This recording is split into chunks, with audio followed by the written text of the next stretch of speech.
Respected honorable brothers and respected honorable sisters. Allah subhanahu wa ta'ala, through His infinite bounty and mercy, has given us many opportunities to come close to Him. One of the greatest opportunities Allah gives us is that we can sacrifice those things that we love for the sake of Allah subhanahu wa ta'ala. When a person sacrifices those things that they love for the sake of Allah subhanahu wa ta'ala, then they will find the relish and the beauty of Iman in their lives. Islam does not come easy. You can't just sit back and think it'll come to you. You have to make sacrifices. You have to make an effort. The Quran says, أَفَحَسِبْتُمْ أَن تَدْخُلُوا الْجَنَّةَ وَلَمَّا يَأْتِكُمْ مَثَلُ الَّذِينَ خَلَوْا مِنْ قَبْلِكُمْ. But do they think that they will enter into Jannah just like that? And that we won't test them like the people before them? We will test them. We will make them go through tribulation and challenges. Allah mentions further of how Allah will test us. Allah will test us with the challenges of wealth, with the challenges of children. Allah will test us. And if we are successful in those tests, only then will we, Allah subhanahu wa ta'ala, enable us to enter into the gardens of paradise. Just saying La ilaha illallah is not sufficient. We have to live our life to demonstrate La ilaha illallah. That which is in our hearts is to prelude in our actions. That is why when Allah subhanahu wa ta'ala talks about Iman, Allah puts the condition of righteous and good deeds with Iman. If not that, then Allah says that we are in destruction. Allah says, Innal insana lafi khusr.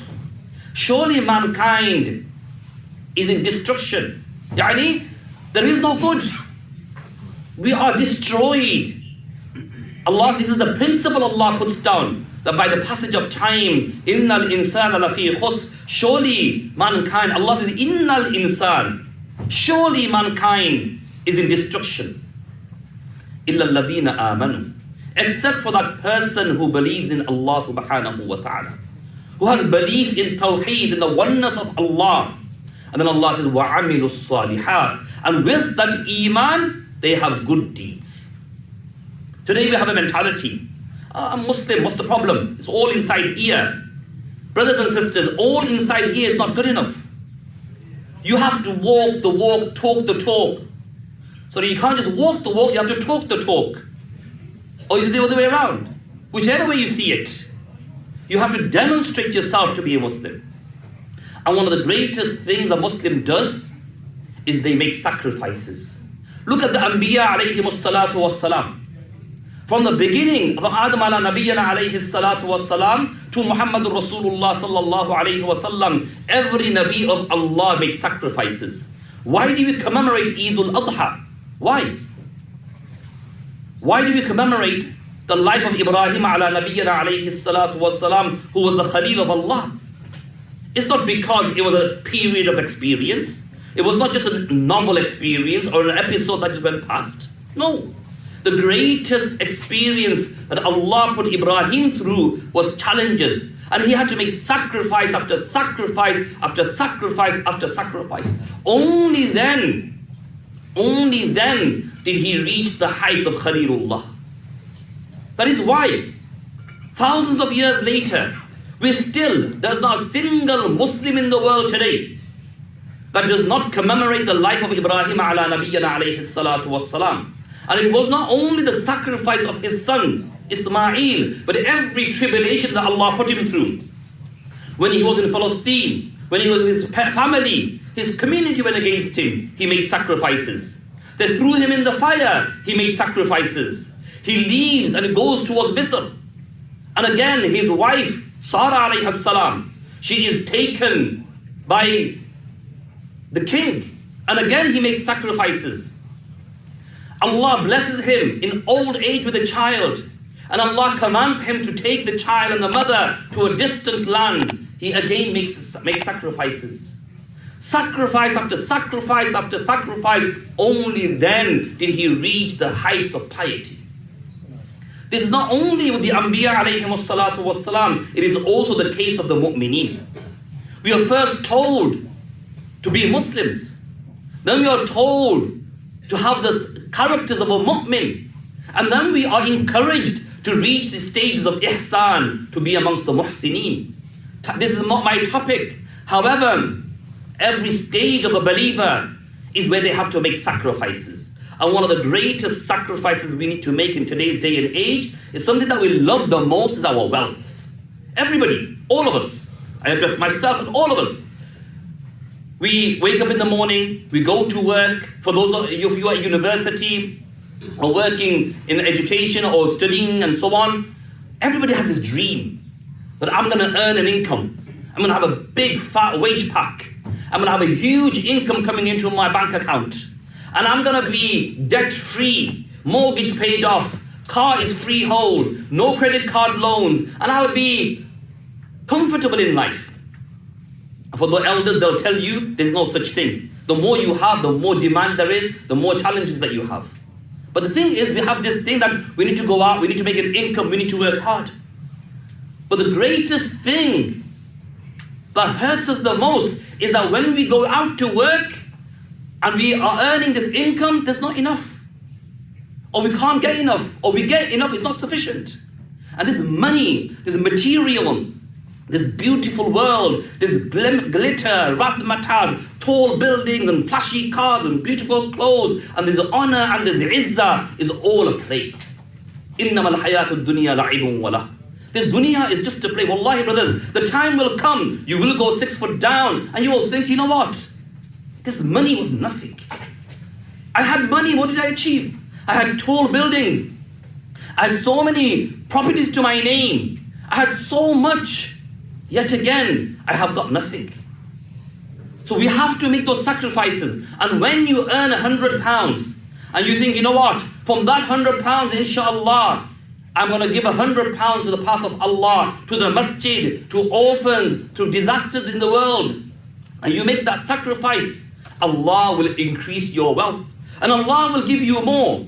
Allah will increase your wealth. You may say, hold on, if I've got £100 in my pocket, and if I spend £20 fi sabilillah, I'll only have £80 left. I've lost some money.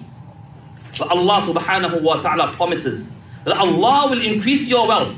Who gives us money? Who gives us wealth? Who gives us property? Who gives us cars? Who gives us clothes? Who gives us izzah? Who gives us jewelry? It is Allah. And Allah says, وَمَا مِن دَابَّةٍ فِي الْأَرْضِ إِلَّا عَلَى اللَّهِ رِزْقُهَا. What does Allah say? Allah doesn't talk about me and you, because we are insignificant when it comes to the sustenance that Allah gives. Allah says, وَمَا مِن دَابَّةٍ. What does dabba mean? Dabba means crawling creatures. Allah says that there is not a single crawling creature. There's not a single crawling creature. Me and you who dress nicely, drive flashy cars, who have a mortgage-free home, or we have all these beautiful assets. Allah feeds us. That ant in the middle of the jungle, under that big boulder in the middle of nowhere, Allah feeds that ant. On the top of the mountains, where there is nothing but wilderness, Allah feeds the animals. Allah feeds that small ant in the middle of nowhere. Allah brings that sustenance. So Allah says, وَمَا مِن دَابَّةٍ فِي الْأَرْضِ إِلَّا عَلَى اللَّهِ رِزْقُهَا. There is not a single crawling creature on the face of this earth except the guarantee of his sustenance is with Allah subhanahu wa ta'ala. When we wake up in the morning and we go to work and we make an effort with this aqeedah and this belief, we may earn £100, we will be happy and content with this. We may earn £1,000, we will be happy and content with this. Allah subhanahu wa ta'ala will give barakah in this. A very famous hadith I want to share with you, brothers and sisters. And so much could be said, and ayat of the Quran I want to share. But before I share with you the ayat of the Quran, let's look at some of the ahadith. There's one very famous hadith when Allah subhanahu wa ta'ala revealed the verse, مَنْ ذَا الَّذِي يُقْرِضُ اللَّهَ قَرْضًا حَسَنًا. That who is amongst you who will give Allah a good loan? a Sahabi by the name of Abu Dahda radiyallahu an, when he heard this verse, he came to Rasulullah sallallahu alayhi wasallam and said, Ya Rasulullah, why does Allah want a loan from us? Why does Allah want a loan from us? He is mustaghani. He is independent. The whole world is at his feet. Everything belongs to him. He made everything out of nothing, and he will make everything back to nothing. Allah Jalla wa Ala, through his manifest, his izzah and his qudra, he is independent. Why does he need a loan from me and you? So the Prophet sallallahu alaihi wasallam said to him, O Abu Dahda, this is only an excuse. It is only an excuse so that Allah may be pleased with you. Listen attentively, my brothers and sisters. When we have that wad of £100 in my pocket, or when my bank account is overflowing, what is my behavior and your behavior in comparison to the Sahaba? Abu Dahda radiyallahu an, he says to the Prophet sallallahu alayhi wasallam, said, Ya Rasulullah, if this is only an excuse for Allah to be pleased with us and enter us in the gardens of paradise, Ya Rasulullah, I want to make you a witness. I want to make you a witness. But before I make you a witness, Ya Rasulullah, can you guarantee me, Abu Dahda, my wife and my children, Jannah, if I was to give this loan to Allah subhanahu wa ta'ala? The Prophet sallallahu alayhi wa sallam said, Abu Dahda, if you give the qarda hasana, Allah is asking for, this loan that Allah is asking for, then I, Muhammadur Rasulullah sallallahu alayhi wa sallam, Sayyidul Anbiya sallallahu alayhi wa sallam, give you guarantee that Allah will give you, your wife, your children, Jannah. So Abu Dahda says, Ya Rasulullah, I make you witness that Allah has given me two gardens. Allah has given me two gardens. One is in one certain place, and another one is in a different, instant place. Ya Rasulullah, I make you witness. If you can guarantee me Jannah and my wife Jannah and my children Jannah, Ya Rasulullah, both of these gardens, and this is the only thing I own, this is my wealth, Ya Rasulullah, everything is given to Allah qardul hasana. The Prophet sallallahu alayhi wa sallam said, Abu Dahda, this is very noble. This is very noble. But let me advise you that from those two gardens, give one garden to the path of Allah subhanahu wa ta'ala. Sacrifice it for the sake of Allah, for the Muslims in Baytul Mal. And keep one. Make profit from that one. Reap business from this. Invest in it. Do trade and commerce. Make money from it. And invest that into your family. So Abu Dahda radiyallahu anhu, this is wallahi, this is the Sahaba. Abu Dahda radiyallahu anhu says, Ya Rasulullah, if this is your advice, then I make you witness that from those two gardens, the best of those gardens is sacrifice fi sabilillah. From those two gardens, not the one that just about gives fruits, just about has a river in it, Ya Rasulullah, from the best of those two gardens, I give the best fi sabilillah. The Prophet sallallahu alayhi wa sallam says, O Abu Dahda, your love and your sacrifice, for this I testify that Allah will give you Jannah, your wife Jannah, your children Jannah. Abu Dahda radiyallahu an then moves on. And he comes and he approaches one of his gardens. And you can imagine this, that this is your home, your mansion. You've invested millions in this mansion. You put the latest chandelier, the latest carpet, the latest furniture, the state-of-the-art facilities. Abu Dahda radiyallahu an, this was his wealth. So he invested everything in it. He approaches one of his gardens and he sees his beloved wife leaning comfortably on one of the walls of the gardens. And he sees his children playing around by the water and by the trees. And he started to say beautifully in a poetic way to his noble beloved wife. He says to her, "Oh my beloved wife, I cannot enter into this garden, for verily this garden has been given fi sabilillah. I have sacrificed this for the sake of Allah. Allah will give us in return. Allah will increase our rizq. Allah will increase our sustenance. Oh my noble wife, this is now the property of the Muslims. I cannot enter into this." She was a Sahabiya, of course. She was trained by the words of Rasulullah sallallahu alayhi wa sallam. These people, they were swimming and they were diving in the ocean of knowledge and company of Rasulullah sallallahu alayhi wa sallam. What was her response? If that was one of us today, what do you mean you're giving a fi sabilillah? What are you talking about? We're losing millions here. Are you joking? No. What was her response like?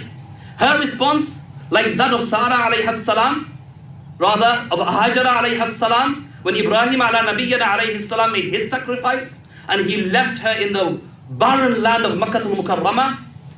No water, no vegetation, no trees, nothing. And she says to Ibrahim ala nabiyyana alayhi salatu wassalam, why are you leaving us in the middle of nowhere? Ibrahim alayhi salatu wassalam sadly not responding to this, and she understood, because she was also trained by the Nabi of Allah. The company that you keep, the people that you stay with, build your mentality. Hajar alayhi salam, she said to Ibrahim ala nabiyyana alayhi salatu wassalam, O Ibrahim, is this the command of Allah? He nodded, yes, this is the commandment of Allah. Then she said, Inna Allah la yudi'na. Surely Allah will not let us go to waste. Allah will not let us perish. Allah will take care of us. You carry on, Ibrahim. Don't worry about us. Leave us in the middle of nowhere. No water, no food, no vegetation, no shade. No worry. Allah will take care of us. This was their yaqeen. Similarly, Abu Dahda radiallahu anhu's wife, she said, O Abu Dahda, if you have given this fi sabilillah, then I have no worries. This tumur that we see, this date that we see, we will be given this fi sabilillah, but Allah will multiply this and Allah will give us more. You are given this one garden fi sabilillah, Allah will multiply and Allah will give us more. You're given this rivers fi sabilillah. Don't worry, Abu Dahda, I am with you. I am supportive of you. We give this fi sabilillah. Allah will give us more. This is the approach and the mentality the Sahaba radiallahu anhum ajma'in have. For us, we can't even take that 10 pound note out of the pocket. We put our hand in our pocket and we look for the loose, dirty coins that we might not even spend for anything. That is not sacrifice. Yes, it is noble. Allah will reward you. But لَن تَنَالُوا الْبِرَّ حَتَّى تُنْفِقُوا مِمَّا تُحِبُّونَ. None of you can reach the height of piety. And everybody wants to be pious. Everybody wants to love Allah. Everybody wants Allah to love them. Then let me tell you that لَن تَنَالُوا الْبِرَّ. These are the words of the Quran. For those of you who understand Arabic, you will learn and you will know. Allah uses the word lan before the word bir. Allah says لَن تَنَالُوا الْبِرَّ. You will never reach piety. Never. Forget it. Until you spend that which you love. Until you spend that which you love. We're not saying that you spend everything and you have nothing to go stand by. Like Abu Bakr as-Siddiq radiyallahu an. Abu Bakr as-Siddiq radiyallahu an. They went off, Abu Bakr and Umar and others went off to bring something back to Rasulullah sallallahu alayhi wa sallam as spending fi sabilillah. Abu Bakr radiyallahu an, he came back. Umar radiyallahu an, he came back. The Prophet ﷺ asked many of the Sahaba, what have you brought? They said, Ya Rasulullah, I have brought fulan wa fulan, and I have brought this and this and this, and I have left X and X behind for my family. The Prophet ﷺ came to Amir al-Mu'mineen, Umar ibn al-Khattab radiyallahu anhu, said, Ya Umar, what have you got? He goes, Ya Rasulullah, I have split my wealth in half. Half of it, fi sabilillah, everything for the sake of Allah. And the other half, I have left behind for my family, so that they may live on it and spend time on it. So the Prophet ﷺ came to Abu Bakr as-Siddiq radiyallahu an Amirul Mu'mineen and said, Oh Abu Bakr, what have you got? Listen to his remark. Allah, this is what you call Iman in the heart. Love for Rasulullah. Sacrifice the Sahaba made. Abu Bakr as-Siddiq radiyallahu anhu said, Ya Rasulullah, I have brought everything that I had. Everything. Every asset of mine, Ya Rasulullah, I have sacrificed it for you, Ya Rasulullah. And I leave behind Allah and His Rasul for my family.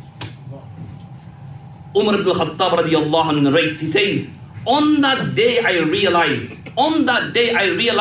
I will never ever be able to supersede Abu Bakr as-Siddiq radiyallahu anhu.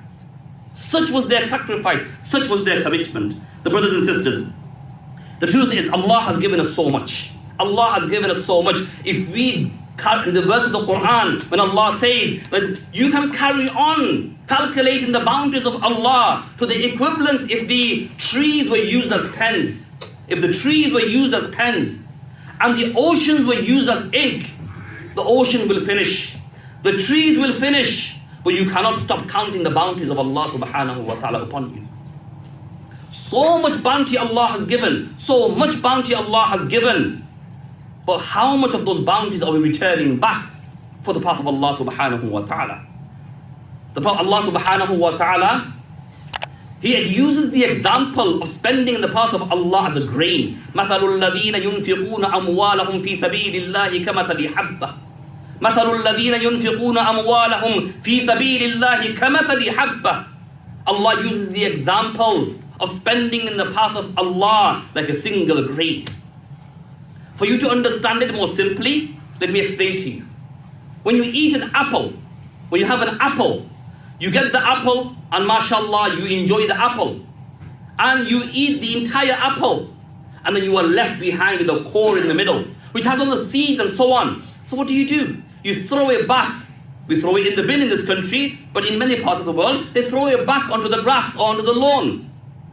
And later, what happens? That seed that you have thrown from the apple, later on creates this tree and creates many more apples. Similar is our wealth. The wealth that Allah has given us. For those of you who have thousands, for those of you who have hundreds, everybody's in the same boat. Everybody. The wealth that Allah gives us, Allah expects us to eat everything from it. Allah expects us to eat everything from it. But Allah expects something back. مَثَلُ الَّذِينَ يُنْفِقُونَ أَمْوَالَهُمْ فِي سَبِيلِ اللَّهِ كَمَثَلِ حَبَّةٍ. Allah expects something back. Allah subhanahu wa ta'ala carries on to say, and this something back, that whatever you give, for zakah we know traditionally is 2.5%. It's nothing. From £1,000, only £25. It's nothing. So Allah subhanahu wa ta'ala, the example of the Quran says that مَثَلُ الَّذِينَ يُنْفِقُونَ أَمْوَالَهُم فِي سَبِيلِ اللَّهِ كَمَثَلِ حَبَّةٍ أَنبَتَتْ سَبْعَ سَنَابِلَ فِي كُلِّ سُنبُلَةٍ مِئَةُ حَبَّةٍ. So if you imagine that you throw this grain in, and you create 7 ears, 7 more ears, and within each ears you have more grain. In other words, in a nutshell, it gives you back more and more and more. Every one of us will die.